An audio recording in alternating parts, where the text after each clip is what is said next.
ವಿಶ್ವ ಜೇನು ದಿನಾಚರಣೆ ಅಂಗವಾಗಿ ರೈತರಿಗೆ ಒಂದು ದಿನದ ತರಬೇತಿ ಕಾರ್ಯಕ್ರಮ.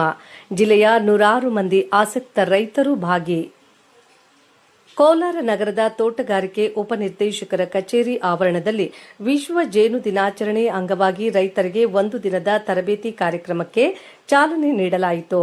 ತೋಟಗಾರಿಕೆ ಇಲಾಖೆ ಕೋಲಾರ ಹಾಗೂ ಅಪಿಥೆರಪಿ ಅಸೋಸಿಯೇಷನ್ ಆಫ್ ಇಂಡಿಯಾ ಇವರ ಸಂಯುಕ್ತಾಶ್ರಯದಲ್ಲಿ ಜೇನಿನ ಮಹತ್ವ ಹಾಗೂ ಜೇನು ಸಾಕಾಣಿಕೆ ತರಬೇತಿ ಕಾರ್ಯಕ್ರಮವನ್ನು ಜೇನು ತಜ್ಞ ಡಾ ಎಚ್ಆರ್ ಭಾರ್ಗವ್ ಮತ್ತು assistant director of horticulture Kolar ಡಾ ಎಸ್ ಶಿವಾರೆಡ್ಡಿ ನಡೆಸಿಕೊಟ್ಟರು. ಸುಮಾರು 100% ಇದೆ. ಕೆಲವರು ಹೇಳ್ತಾರೆ ಈ ಜೇನುತುಪ್ಪ ಶುಗರ್ ಡೇಂಜರ್ ತಿನ್ನಬಾರ್ದು ಅಂತ.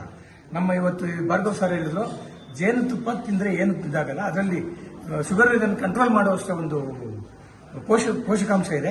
ಅದನ್ನು ಯಾವ ರೀತಿ ಕಲೆಕ್ಟ್ ಮಾಡಬೇಕು ಅನ್ನೋದನ್ನು ಅವರು ತಿಳಿಸ್ಕೊಟ್ಟಿದ್ದಾರೆ. ಅದಕ್ಕೆ ನಾವು ಅದನ್ನು ಕಲೆಕ್ಟ್ ಮಾಡಿಕೊಡೋದಕ್ಕೆ ನಮ್ಮಿಂದ ಅಷ್ಟೊಂದು ಹಣ ಅವೆಲ್ಲ ಸಾಲದು.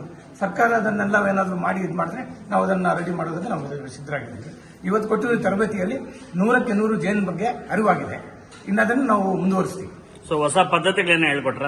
ಆ ಹೊಸ ಪದ್ಧತಿಗಳು ಇಲ್ಲ, ಮಾಮೂಲಿ ಬೆಟ್ಟಿಗೆ ಅದೆಲ್ಲ ಒಂದೇ ಆಗಿರ್ತದೆ. ಪಾಲಿನೇಷನ್ ಯಾವ ರೀತಿ ಮಾಡಬೇಕು ಅದನ್ನು ಮಾಡಿದ ಮೇಲೆ ಕೆಲವರು ಹೇಳ್ತಾ ಇದ್ರು 15 ದಿನ ತಿಂಗಳು ಇಡಬೇಕು ಅಂತೇಳಿ. ಭಾರ್ಗವ್ ಸರ್ ಹೇಳಿದ್ರು ಅದನ್ನು 15 ದಿನ ತಿಂಗಳು ಅಂತಲ್ಲ, ಒಂದು 3 ದಿನ 2 ಕಿಲೋಮೀಟರ್ ದೂರ ಇಟ್ಟು ಮತ್ತೆ ಆ ಬಾಕ್ಸ್ ತಂದು ಪಕ್ಕದಲ್ಲೇ ಇಟ್ಟರೆ ಮತ್ತೆ ಅದನ್ನ ಡೆವಲಪ್ ಆಗುತ್ತೆ. ಈ ಬಾಕ್ಸ್ ಆ ಬಾಕ್ಸ್ ಹೋಗೋದಿಲ್ಲ ಅಂತದನ್ನ ನಮ್ಗೆ ತಿಳಿಸಿದ್ದಾರೆ. ಜೇನು ಹೆಚ್ಚು ಸಂಗ್ರಹಕ್ಕೆ ಸಜೆಷನ್ ಕೊಟ್ರೆ? ಜೇನು ಸಂಗ್ರಹಕ್ಕೆ ಅಂದ್ರೆ ಅಲ್ಲಿ ಈ ಕೊತ್ತಂಬರಿ ಬೆಳೆದಾಗ ಅದನ್ನ ಆಗ್ಲೇ ಕಿಳಿದಿರ ಹೂವು ಬರೋವರೆಗೂ ಬಿಟ್ರೆ ಆಗ ತುಂಬಾ ಹೆಚ್ಚಿನ ಜೇನನ್ನು ಅಲ್ಲಿ ನಾವು ಪಡಿಬಹುದು. ಹೆಚ್ಚಿನ ಜೇನು ಆಮೇಲೆ ಭಾರಿ ಆರೋಗ್ಯಕ್ಕೆ ಒಳ್ಳೇದು. ಮತ್ತೆ ಬೇವಿನ ಹೂವು ಸೀಸನ್ ಅಲ್ಲಿ ಬೇವಿನ ಮರ ಇಟ್ಟಾಗನ ಆ ತುಪ್ಪ ತಿಂದಾಗನ ಶುಗರ್ಗೆ ಭಾರಿ ಕಂಟ್ರೋಲ್ ಆಗ್ತದೆ. ಅದಂತ ಭಾರತ ಸರಿ ಹೇಳಿ. ನೀಲಗಿರಿ ಸೀಸನ್ ಅಲ್ಲಿ ಕೂಡ ಉತ್ತಮ ಬೆಳೆ ಬರ್ತದೆ. ಒಟ್ಟಾರೆಯಾಗಿ ಹೂವು ಬಿಡೋ ಸೀಸನ್ ಅಲ್ಲಿ, ಹೂವು ಬಿಡೋ ಸೀಸನ್, ದೊಡ್ಡ ದೊಡ್ಡ ಮರಗಳು ಆ ಟೈಮಲ್ಲಿ ಬಾಕ್ಸ್ ಅಲ್ಲಿ ಇಟ್ಟು ಪೋಷಣೆ ಮಾಡಿದಾಗಲ್ಲ ಅವು ಮಕ್ಕಳಂಗ ಹೀರ್ಕೊಂಡು ನಮ್ಮ ಕಾಯಿಲೆಗಳಿಗೆ ಅನುಗುಣವಾಗಿ ತುಪ್ಪ ಉಪಯೋಗಿಸ್ತೀವಿ. ನಿಮ್ಮ ಹೆಸರಣ್ಣ? ವೆಂಕಟರಾಮಪ್ಪ. ನಿಮ್ಮ ಹೆಸರು? ಯಾವ ತರ ಐತೆ ಮಹಿಳೆಯರಿಗೆ ಏನು ಅನುಕೂಲ ಇತ್ತ?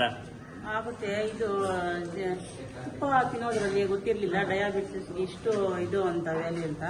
ಇವರು ಭಾರ್ಗವ್ ಸರ್ ಹೇಳಿದ ಮೇಲೆ ತುಪ್ಪ ಅದರಲ್ಲಿ ಇಷ್ಟು ಇದೆ ಅಂತ ಗೊತ್ತಾಯ್ತು. ಇನ್ಮೇಲೆ ಆ ಥರ ಮಾಡಬೇಕು, ನಾವು ಸಾಕಾಣಿಕೆ ಮಾಡಬೇಕು ಅಂತ ಅನ್ಕೊಂಡಿದ್ವಿ, ತಿನ್ಬೇಕು ಅಂತ. ಸೊ ನಿಮ್ಗೆ ಟ್ರೈನಿಂಗ್ ಆದ್ಮೇಲೆ ಇಂಟ್ರೆಸ್ಟ್ ಬಂದಿದೆ?